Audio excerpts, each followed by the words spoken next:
Tere päevast, head raadiokuulajad, august muudkui edeneb, Kuku raadio eetris on saade Publiku märk ja saatejuhiks on täna Liis Laidmets. Avamuusika juhib tähelepanu Corelli muusiku korraldatavale festivalile Tallinna tornid. Tegu on siis Euroopa kultuuripealinna Tallinn 2011 programmis alguse saanud väga erilaadse festivaliga, mis toimub tänavu 25. ja 26. augustil. Tänases saates räägime aga muusikast veelgi. Vana Tallinna Gala on 25. augustil Vanemuise kontserdimajas ja päev hiljem Rahvusooperis Estonia. Selle kõrval tuleb juttu ka Estonia teatri algavast hooajast. Kellel aga täna asja Järva-Jaani võiks kindlasti läbi astuda filmilindi festivalist, mis juba 2 aastat selles erinäolises paigas kõikide filmisõprade rõõmuks toimub. Saates tutvustame lühidalt ka 5.–9. septembrini toimuvat festivali Draama 2017, Tallinna Portree galeriis avatud Raivo Järvile pühendatud näitust Kõige suurem sõber ning teeme juttu värskelt ilmunud reisiraamatust. Kirjastuse Petrone print Minu raamatute sarjas ilmus 100. raamat. Selle autoriks on Tiit Pruuli ja raamat kannab pealkirja Minu maailm, romantikute heitlused. Ühtlasi on Tiit Pruuli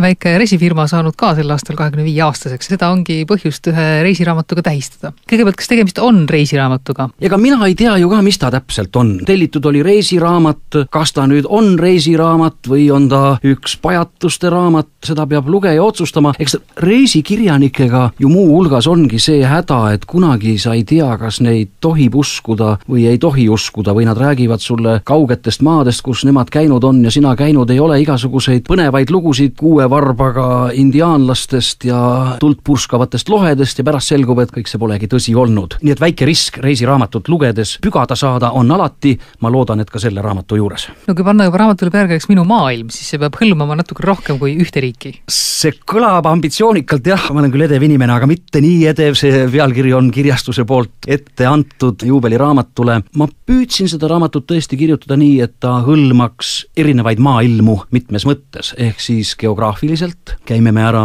peaaegu et lõunapoolusel ja päris põhjapoolusel ja sinna vahele mahub siis nii soojemaid kui külmemaid piirkondi klimaatilises mõttes, aga ka nii, et see minu maailm või meie maailmad, mis seal raamatus on, oleks siis tõesti võimalikult eripalgelised. Ka selles mõttes näiteks, et kuidas reisida. Seal on ütleme selliseid lihtsamaid ja pretensioonitumaid reisimisi viise, aga mõni reis tehakse ka näiteks hobuste seljas, mõni reis tehakse purjepaadiga, üks reis mööda Venemaad tehakse rongidega, Kesk-Aasias reisime me juhuslike autodega, nii et ka selles plaanis püüdsin olla võimalikult erinev ja eks tuua siis ka sisse erinevaid inimesi, kes reisivad või keda reisija teel võib kohata, et ka need oleks võimalikult eripalgelised, nii et ses mõttes ma loodan, et see minu maailm sai kas just võimalikult, aga päris lai või suur, jah. No mul on selline tunne, et seal on võib-olla seda ilukirjanduslikku momenti rohkem sees kui nendes minu sarja raamatutes tavaliselt, sest esiteks on ta just nagu mitme erineva reisimehe ülestähendused ja teiseks, kas need kohatud reisikaaslased nii-öelda olid ka nii värvikad ja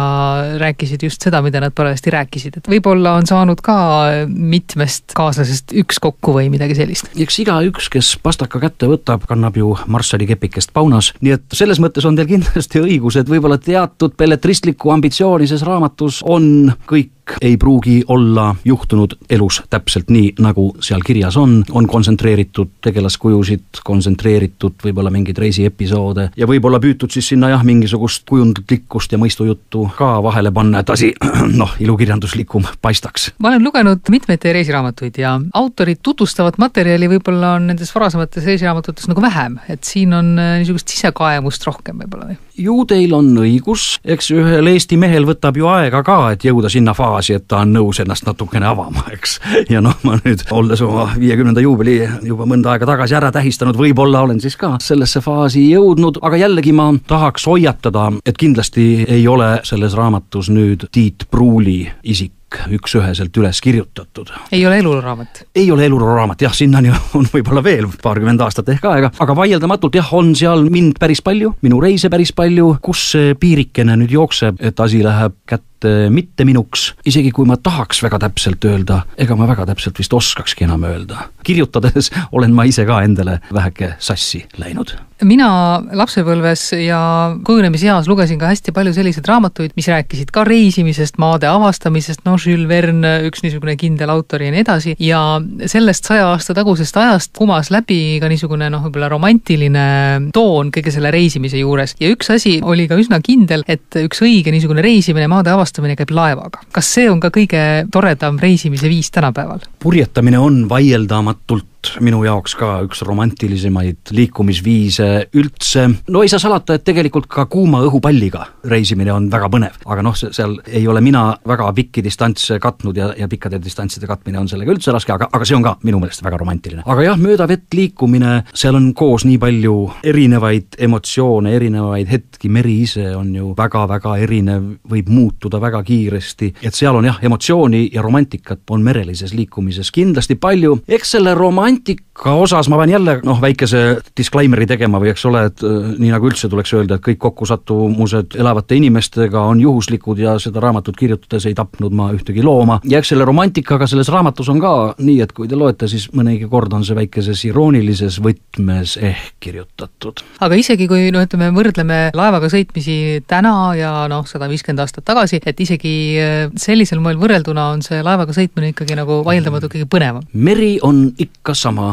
alates 6. loomise päevast kuni 150 aastat tagasi kuni eilseni välja, kui ma viimati Käsmu lahel merel käisin. Tehniliselt jah, on väga palju muutunud. Puu asemel ja raua asemel on plastik, navigatsiooniseadmed on öö ja päev võrreldes ka selle ajaga, kui mina ümber maailma purjetasin selle sajandi algul, sidevahendid, öö ja päev, aga palju asju on ikkagi sarnased. Ma ei räägi ainult loodusest, looduse jõust ja sellest, mida loodus merel võib teha, aga inimpsüühika merel ka, ma arvan ikkagi üksjagu samamoodi toimib praegu kui 100 aastat tagasi. See meremehe üksindus näiteks üks asi, millega ma ka püüan tegeleda kirjutades, see on ju täpselt samasugune.